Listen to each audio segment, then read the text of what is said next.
Hey Eurovision fans, it's Tom coming to you from Dublin. I'm back for another Eurovision reaction video. Marco Mengoni has released the Eurovision version of his song Vite. It's my last reaction of the season, so we're going to check it out. So let's kiki.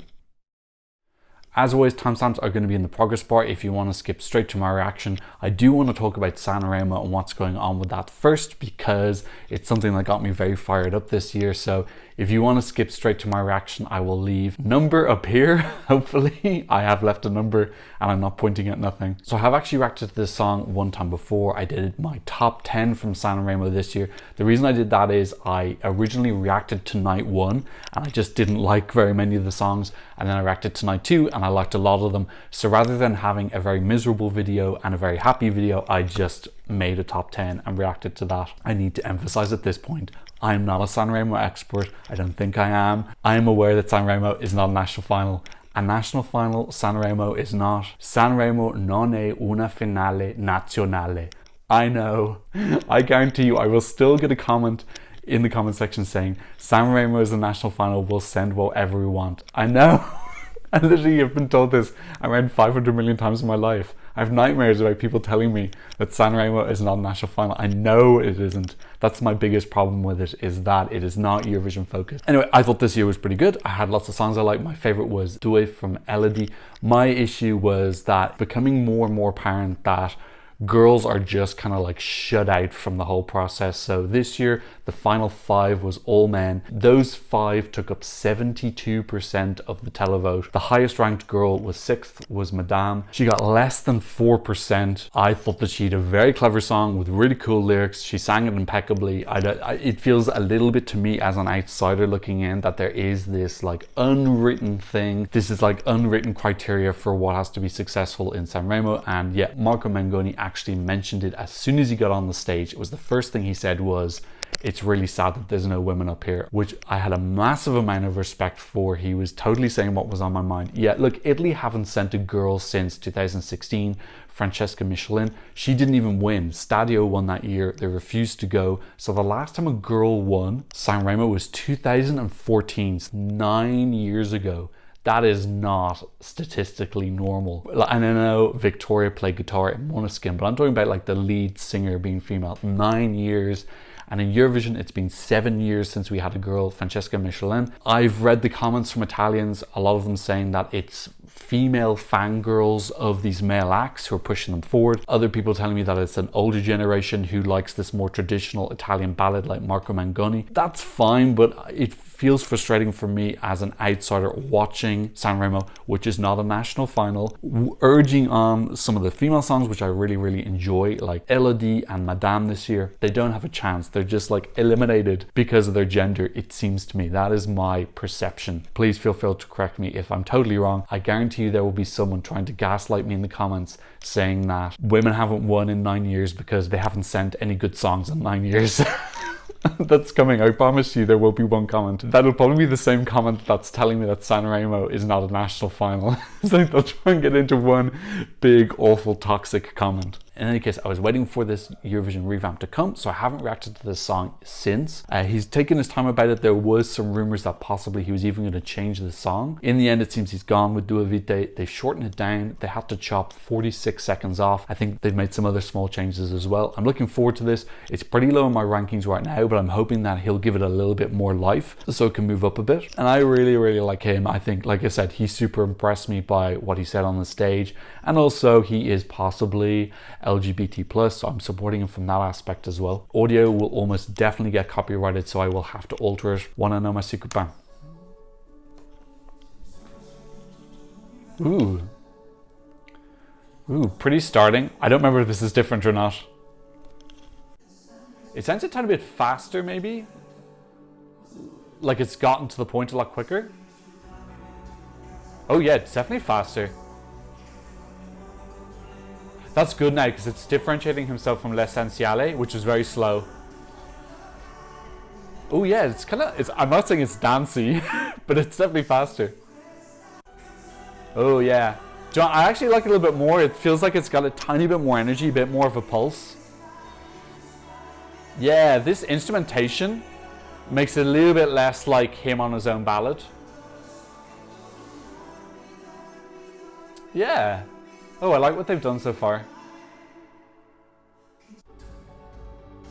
Yeah, this production's new as well. They've definitely added in a lot of extra production elements.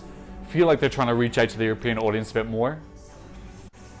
I think this will give him more to work with on the stage. I feel like it's not just going to be him standing here. He's given himself a rhythm and a bit of speed to work with so he can walk around. Ooh, a nice pause. Yeah, I like that little bit more of a into a crescendo. Nice. Yeah, I like this. This is pretty. I think he's done a good job here. Feels more interesting to me.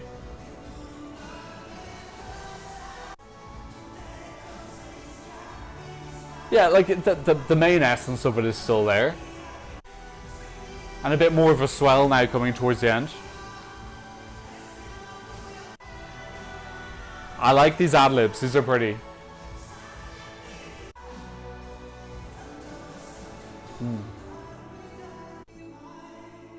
Yeah, very pretty. It's a very elegant song. For me, that's a better version. Pacier, like it's got a bit more energy underlying the entire song. I have to admit now, there was an element, there was a slight element when I was watching this, I think maybe around 2 minutes in, where I was like remembering, oh yeah, I didn't massively enjoy the original version. I don't know how you can like change a song so much that it goes from something that previously you weren't massively into to something that's like, wow. I think they have improved it, definitely. This is better for me than the original version. I just feel like there's more production for me to grab onto. Generally though, it's, my personal preference, I think this song is a little bit dull, and I know people are going to go crazy because I said that, because for them this is like a masterpiece and it's beautiful and it's gorgeous, but you know, look, that it's just not going to have that effect on everybody. Some people are going to love this and they're going to say, oh, the lyrics have such an incredible effect on me and depth and whatnot. I want to like it a lot because I like Marco. I think he's really sweet and I want to support him. But yeah, like if you want my honest opinion on the song, I think it's a bit underwhelming. I think it's pretty, I think it's elegant. Don't really want to listen to it. I don't think I'll download it. I won't mind when his performance comes on. I hope he does something interesting, but I do feel like this type of song lends itself to him standing there, maybe walking from A to B quite slowly with some pretty visuals. Feels a bit jury baity as well. I know it's not made for jury bait. This is a very authentic, original style of Italian song. This is not jury bait, but it does have a lot of the qualities that a jury bait song has. I think it'll go up my rankings a little bit. I don't think it's going to go up my rankings a huge amount. I'm definitely still supporting him. I gotta be honest, I just want something different from Italy, a little bit less serious. And I've really enjoyed some of their previous entries. Like, I really loved Soldi, that was fantastic. I loved Urmametta and Fabrizio Moro. Absolutely adored Francesco Gavani. Now that was less serious. That was obviously a very like fun, happy song. I thought that was absolutely brilliant. We're on a little bit of a streak now. You know, Brividi was a bit more on the serious side. Faro More. So, you know, this slightly like slight downer songs. I don't blame someone for starting to get this perception that Italy are just sending male ballads most of the time. I think that's a pretty fair perception this time, in the same way that people perceive that Sweden send very produced pop songs. I think both of those are pretty fair conclusions. So yeah, I don't hate this, but I'm just sad. The whole thing with SanRemo makes me sad. I just don't feel like it's an even playing field, and I want everyone to have the opportunity, and I know it's not a national final, so that's not the point of it. But then if that's the case, maybe separate them the way that Albania did this year. They had Festival Kungas, which is also their big musical festival, which happens to choose the person who goes to Eurovision. But then they had the Eurovision entrance separate. Why not do a separate vote? It's so easy to do. Have it as one of the things on like the third night or the fourth night, where you have like, okay, this is our Eurovision vote. We want you to think only about Eurovision. Don't think about like incredible 5-layer depth songs and the fact it has to be a man and it has to be a ballad. Let's just think Eurovision. Let's just think something that shows off a different facet of Italy. There are many facets to Italian culture outside of an Italian ballad. Let's show off that other aspect to it. In the same way that Portugal and Spain are able to show this year, are showing off different facets of their culture this year. I don't feel like this shows off any new facet of Italian culture. Like my number one thing I want. SanRemo to keep being itself, a very amazing traditional festival, have a Eurovision night separate where other people are eligible to win. I'm supporting him. Like I said, he's super sweet. I feel a bit sad for him. I would guess that coming back the second time, he would probably want a song that's a bit more different to show off a different dimension of him. But yeah, he obviously doesn't get to decide which song he wins with and when he wins. So that's outside of his control. And he probably felt like he didn't want to change the song because people voted for that song to win, and he might have felt that it was a little bit of a slight betrayal. Like we saw the reaction with Malta when Irolosco won, and then they changed the song. If you change the SanRemo song, God, there'll probably be a small earthquake. So I understand why they didn't do that. Look, that's just my honest opinion about the whole thing. That's how I feel about it. I think the song is fine. I might download it, but I don't think I'm going to listen to it a bunch. Who knows? I might have an epiphany. I have epiphanies every single year. I had that last year with Iceland, which was a very slow song, which ended up totally falling in love with that smooth country sound. This could be it. Who knows? I can't predict how I'm going to react to a song in the future. I just need to wait and see. Okay, that's what I thought about Vite, the Eurovision version from Marco Mengoni. Please let me know what you think in the comment section down below. Don't forget to give me a thumbs up, and thanks so much for watching. See you in another Irish Eurovision reaction video very soon. Goodbye.